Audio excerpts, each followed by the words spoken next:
Hi, welcome back. Make yourself comfortable.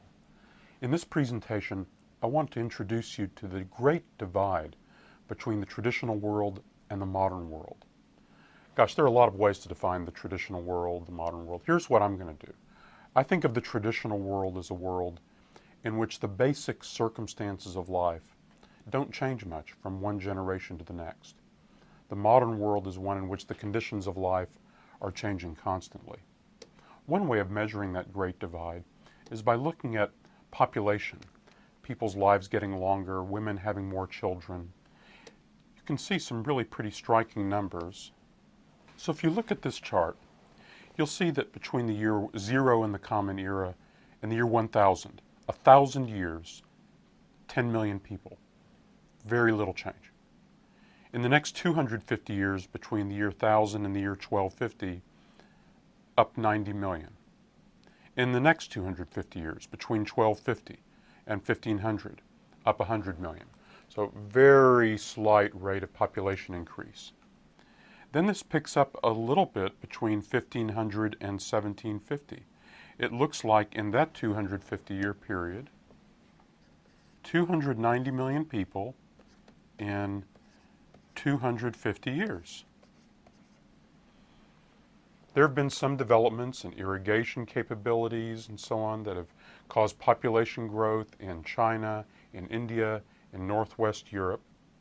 But keep those numbers in mind. 290 million, 250 years, seems like about now, about 1 million people a year worth of population increase. And then contrast that to what follows. So remember that we said that between 1500 and 1750, 290 million and 250 years. Now look at this.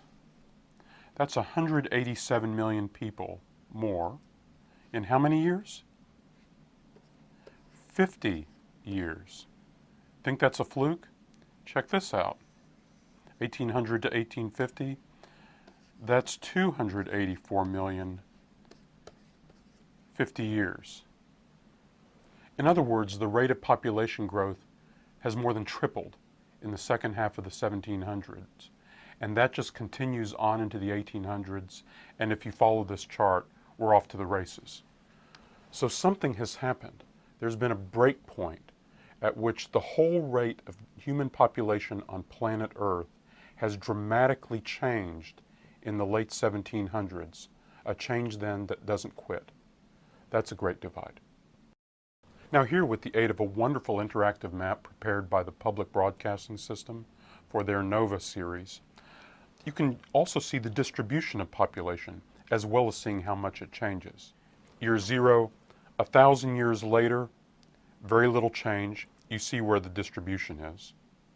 800 years later, more change, up to 1 billion people, and you can see where most of the people live, concentrated here in Asia, here in Europe, some scatterings elsewhere. But then look at what happens after 1800. So you can see just a little more than 100 years later, now another 1 billion people, and you can see some of the changes in the distribution of the population. A lot more people now in this place called North America. Even 33 years later now, yet another 1 billion. And only 14 years later, the next 1 billion. And another 1 billion. And another. And by the year 2050, 9 billion people. And you can see some of the distribution. So you can see then, as a historian, what an enormous swing is occurring beginning in the late 1700s. Now let's look at another metric. Let's look at real income. It's really hard to calculate real income over different historical periods in different places. But a lot of economic historians, especially the late Angus Maddison, worked very hard at this and have come up with some roughly comparable numbers that allow us to get a sense of how real income has changed over time. Here's a wonderful chart from the economic historian Gregory Clark in his book published by Princeton University Press. Now the point of this chart is, even if population is increasing, if there's still only a finite amount of stuff the people are producing, more people have less stuff to go around. Therefore, the amount of food available to them drops if the population goes up. This is called the Malthusian trap. More people, less stuff to go around, population declines again, rises, declines. Real income stays pretty constant because there's just a finite amount of stuff to go around. That pattern with the Malthusian trap, named for the demographer Thomas Malthus, follows this pattern you can see for nearly 2,000 years of human history up to about 1800. And then you can see what happens after that. The Malthusian trap broken. Another great divide. Another enormous change that's accelerating by the late 1700s and then through the 1800s is the rise of what I'm calling here the global Europe. The spread of European-based commerce, ideas, military intrusions to touch every important inhabited corner of the world.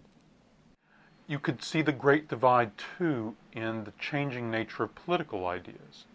Up to about the middle 1700s, most of the world was governed by kings or emperors, princes, on the one hand, warrior chieftains, and then on the other hand, priests and traditional religions.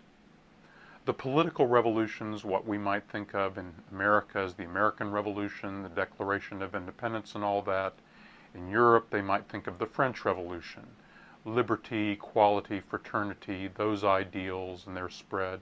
These are all developments that convulse the European world in the late 1700s, but then they become part of a global political vocabulary.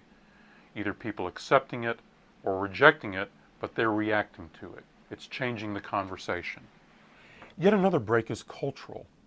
In the traditional world, there seemed to be finite limits on everything, on how much food could be grown, on the availability of energy, limits on how much you can even understand the world around you.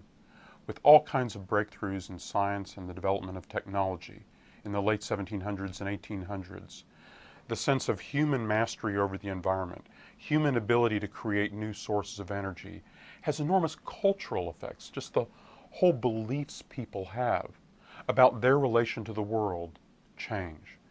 Their sense of not just limits but also possibilities, the way in which they get to know or perceive other kinds of humans, the way they identify themselves, and who are we, to what community do we belong, how do we define our status, in what ways do we try to get income and assure our prosperity, how do we protect ourselves. All of these things are undergoing enormous change.